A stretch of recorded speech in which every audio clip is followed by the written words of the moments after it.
Sveicināti skatītāji! Šajā raidījumā stāstīsim, kā veicināt mājokļu tirgu Valmieras novadā. Par to diskusiju pasākumā Pēcpusdiena ar mēru. Kādu atbalstu var gūt, lai veiktu ēku siltināšanas projektus? Zinātnieku naktī savas durvis vaļā vērs Vidzemes augstskola, bet jau nākamā sestdiena Valmierā norisināsies Simjūda tirgus. Kā Valmierā domā risināt dzīvesvietas problēmas, jo pieprasījums pēc dzīvokļiem ir gana liels, līdzīgi kā arī īres cenas. Par šo un citiem jautājumiem diskutēja pasākumā Pēcpusdiena ar mēru, un tur varēja arī noskaidrot mājokļu tirgus situāciju Valmieras novadā. Neskatoties uz visām problēmām, pāris projektus ir izdevies realizēt mūsu novada teritorijā. Viens no šiem projektiem ir Georga Apiņa ielā atjaunotā nepabeigtā jaunbūve. Šajā gadā Valmierā notikuši vidēji 200 dzīvokļu darījumi un 50 privātu māju darījumi. 3/4 iedzīvotāji, kur aiziet no īres mājokļa, pāriet uz saviem dzīvokļiem vai mājām. Dzīvojamā fonda trūkums ir viena no tādām lielākām problēmām, kas šobrīd ir Valmierā, ņemot vērā visas pilsētu attīstības virzienus un to, cik strauji attīstās uzņēmējdarbība, kuriem ir nepieciešama arī cilvēki, kas darbojās. Šobrīd ir varianti, kā palīdzēt, ir daudz un dažādi. Ja, un viens, protams, ir šīs arī fonda atbalsta programmas, kur Valmieras namsaimnieks piedalīsies un attiecīgi arī startēs uz šo programmu būvniecībā. Ir daudz Valmieras uzņēmumu, kur piedāvā iespēju ar savu autobusu cilvēks nogādāt darba vietā. Tomēr iedzīvotāji vēlas dzīvot šeit, Valmierā uz vietas. Valmierā lielākais dzīvokļu skaitļu pieplūdums bija 2018. gadā, kad tika nodoti 150 īres dzīvokļi. Pēdējo gadu dzīvojamā fonda attīstība nav bijusi ideāla, jo pieaugušas būvniecības izmaksas. Šobrīd, kad stabilizējās situācija, kad ir jāsaprot, kā mēs varētu strauji iet uz priekšu un radīt cilvēkiem šeit jaunas dzīvesvietas, lai cilvēki paliktu šeit pat reģionos uz vietas un lai viņi nebrauktu, lai meklētu kaut kur ārpus Latvijas. Aizvien vairāk iedzīvotājiem parādās interese par lauku viensētām. Covid sekmēja attālinātās darba vietas un populārāka kļuvusi zaļā domāšana. Katru māju iegādājoties, arī Valmierā ir kaut kāda rezervīte jāatstāj, jāpieliek vai kā. Jo nevar nopirkt un dzīvot laimīgi. Vismaz cilvēkam kaut kas ir jāieguldē. Protams, pašvaldībai šobrīd norit arī plānojums, kur ir noteiktas jaunas zonas, kur ir iespējama arī šāda ēku būvniecība. Tad attiecīgi jāpiestrādā ir no pašvaldības puses pie tā, lai būtu pietiekama infrastruktūra. Visiem arī skaļi jāreklamē to, kad nākat būvējat, kad jūs nekļūdīsieties. Valmiera ir īstā vieta, kur būvēt mājas. Galvenie dzīvokļu pircēji Valmierā ir jaunas ģimenes ar bankas kredītu. Daļa iedzīvotāji iegādājās dzīvokļus kā finanšu ieguldījumu un ar mērķi tos izīrēt. Lai arī Valmieras teritorija ir gan piepildīta ar dzīvojamajām mājām, tiek domāti dažādi risinājumi, lai ikvienam būtu, kur dzīvot. Valmierā varbūt tās vietas nav tik daudz, ja, te jau tā kā ir, bet šobrīd jau mēs skatāmies arī ārpus apveceļa, kā teikt, ja, tā kā skatāmies arī uz to, kā pirmā no tādām vietām varētu būt Valmiera mužā, kas ir pie Vanakiem. Ja, tā kā tur ir pašvaldībai piederoši 17 hektāri, kas ir, domāju, ļoti izcila vieta jaunu kvartāla būvniecībai. Pasākuma noslēgumā dalībniekiem bija iespēja piedalīties paneļdiskusijā kopā ar citiem Valmierā bazētiem uzņēmumiem un Valmieras novada domes priekšsēdētāju, lai diskutētu par mājokļu attīstības iespējām Valmieras novadā. Nākamajā sižetā ielūkosimies informatīvā pasākumā, kas norisinājās Rūjienā. Un tur daudzdzīvokļu māju pārvaldnieki un iedzīvotāji varēja uzzināt visu par un ap ēku siltināšanas un pagalmu iekārtošanas procesiem. Šonedēļ Rūjienā norisinājās seminārs daudzdzīvokļu dzīvojamo māju pārvaldniekiem un iedzīvotājiem, pašvaldības atbalsts un līdzfinansējums daudzdzīvokļu ēkām. Šajā seminārā dalībnieki tika informēti par iespējām gūt līdzfinansējumu Valmieras novadā. Vairākus gadus pašvaldība īsteno šo līdzfinansējumu programmu, kas ir vērsta uz atbalstu daudzdzīvokļu dzīvojamām mājām. Un ir principā šīs 3 kategorijas, kuras mēs atbalstam. Tātad ir šī energoefektivitātes uzlabošana, kas ietver sevī gan energosertifikāciju, tātad energoauditu veikšanu, gan būvprojektu izstrādi, gan arī pašu šo energoefektivitāti veicinošo pasākumu īstenošanu, kur pašvaldība piedāvā līdzfinansējumu atsevišķām sadaļām līdz pat 50% no summām. Jāskatās tieši pēc tiem darbiem, ko plānojās veikt, ir vairāk sadalīts pa kategorijām un ir paredzēts noteikti procentu apmērā no kopējām summām, bet vienlaikus arī paredzēts šis summas ierobežojums, kuram netiek pārsniegts, piemēram, energosertifikācijai. Mēs atbalstam 50% apmērā, bet ne vairāk kā 300 eiro. Būvdarbu veikšana energoefektivitātei arī 50% apmērā no kopējām izmaksām, bet ne vairāk kā 20 000.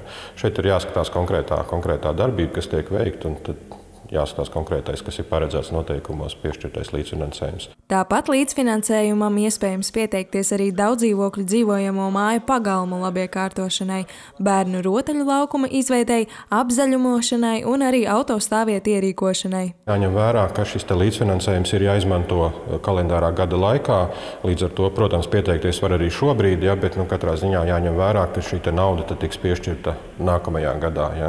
Vislabāk to ir darīt pavasarī, lai pa sezonu, tātad pavasarī šos darbus varētu veikt un līdz 31. decembrim pabeigt un saņemt šo pašvaldības līdzfinansējumu.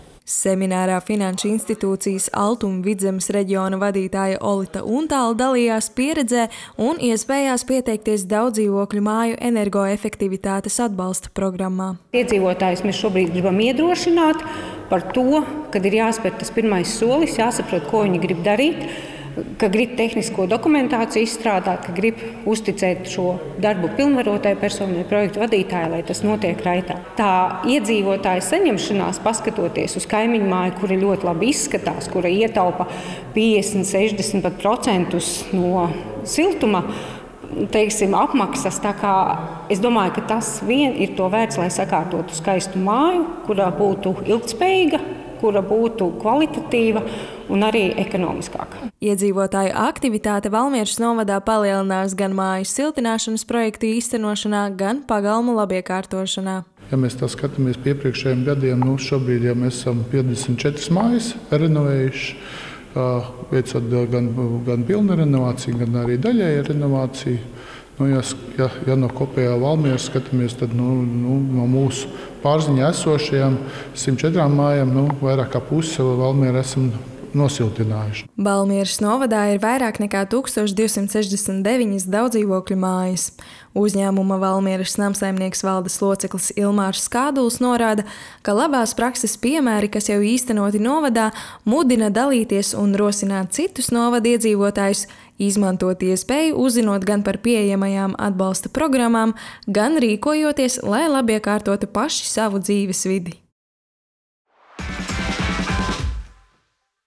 Iestājoties augstākam laikam, no 1. oktobra personām, kurām nav reģistrētas dzīvesvietas vai personas, kuras nonākušas krīzes situācijā, ir pieejams nakts patversmes pakalpojums Valmierā. Bez pajumtes esošās personas Valmieras nakts patversmē, kas atrodas Ūdencielā 2C, var uzturēties katru dienu no 18. līdz otras dienas 8. rītā un saņemt gultas vietu, vakariņas, kā arī izmantot dušas pakalpojumu.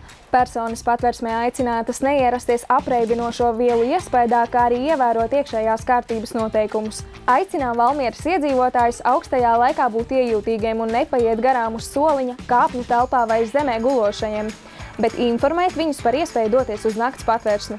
Tāpat par šādiem gadījumiem var zvanīt uz vienoto bezmaksas atbalsta tālruni.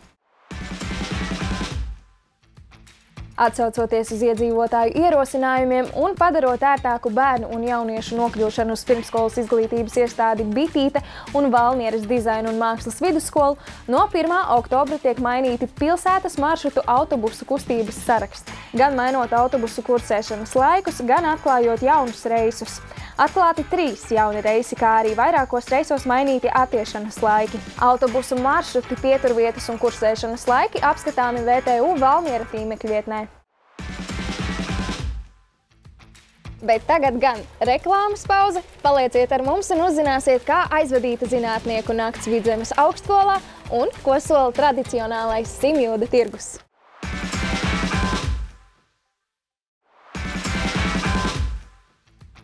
Kas ir zinātnes kafejnīca, ēdienkarte smadzenēm?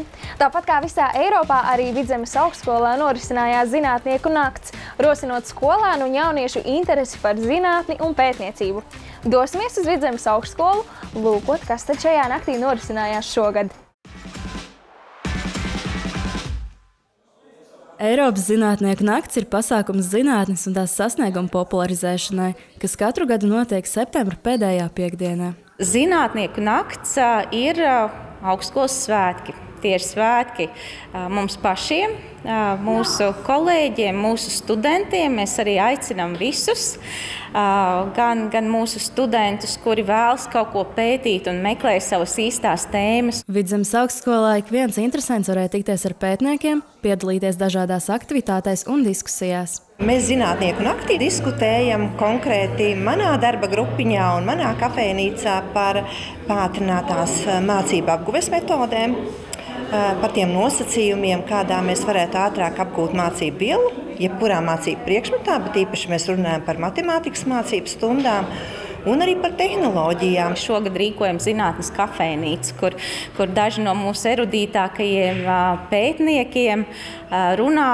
ar studentiem tādā neformālā gaisotnē par aktuālām tēmām. Arī šī iespēja atspirdzināties ar, kā mēs to nosaucām, ēdienkartes smadzenēm, bet kā mēs zinām, ir daudz brīnišķīgi produkti, kas tiešām veicina arī mūsu garīgo labsajūtu, un tad šādas nelielas vēlces arī esam sarūpējuši zinātnes kafejnīcas apmeklētājiem. Zinātnes kafejnīcas mērķis ir iepazīstināt skolēnus un studentus ar dažādām pētījumu tēmām un iespējams savas īstās tēmas satikšanu. Ir ļoti svarīgi mums pētniekiem komunicēt ar sabiedrību un nest šo gaismu un šo sapratni un izpratni.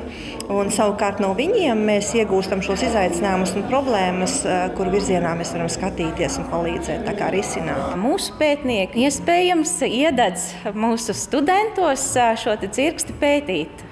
Un arī ir aicināti vidusskolēni, un tiešām ir prieks redzēt, ka praktiski visas Valmieras vidusskolas ir pārstāvētas zinātnes kafejnīcā un ir interesanti, bet arī mums brauc viesi no Siguldas, no Ropašiem, pat no Rīgas. Zinātnieku naktis ir ļoti iecienīts ģimenēm ar bērniem. Šiem interesantiem piedāvā iespēju doties pētnieku pastaigā ar dažādām aktivitātēm, kuras sagādājuši augstskolas pētnieki. Ir vairākas, varētu teikt, tādas darbnīcas un uzdevumi. Ģimenes ar bērniem, izmantojot tādas īpašas darba lapas, apmeklē vairākus kolēģu sarūpētus uzdevumus, gan jautājumus, video jautājumus, gan spēles par dabas aizsardzību, par veselīgu dzīvesveidu, par atkritumu šķirošanu. Vidzemes augstskola ir gandarīta, ka piesaistīti paši augstskolas studenti, skolēni un arī skolotāji. Mēs šogad priecājamies redzēt, ka šis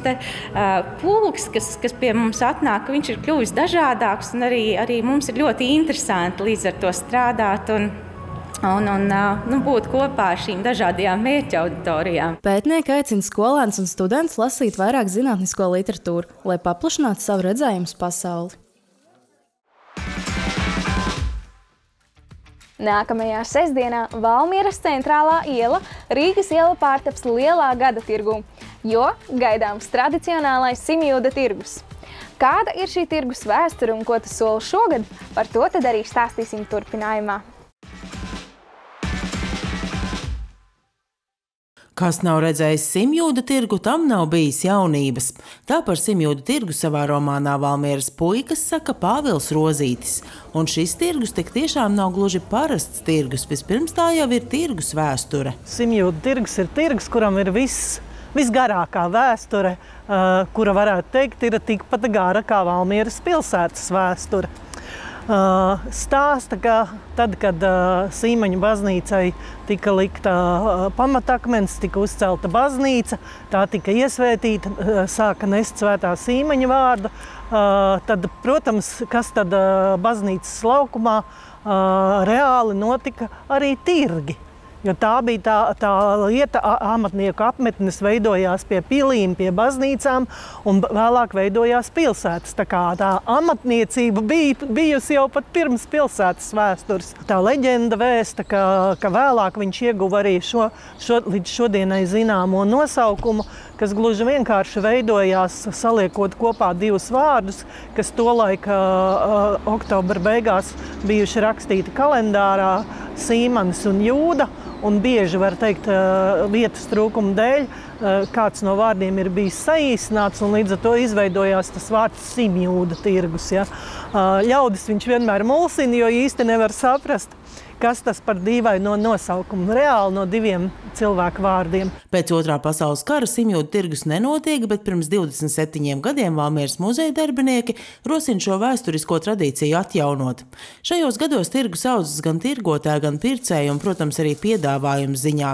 Līdz ar to par šauru kļuva Valmieras vecpilsētā, kur sākotnēji notika tirgus, un jau 2. gadu tas būs Rīgas ielā.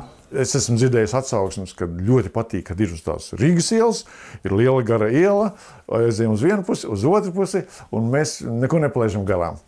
Un, protams, forši, kad ir iespēja satikt meistarus, kurus ikdienā varbūt nevar satikt. Ja? Mums pašiem, kā amatniekiem, priecē, kad tirgus organizatori arī tā kā domā par tiem pašiem tirgotājiem, jo es saku šajā variantā, kad ir uz Rīgas ielas, arī tirgotājiem ir ērti gan piebraukt, gan aizbraukt, ja?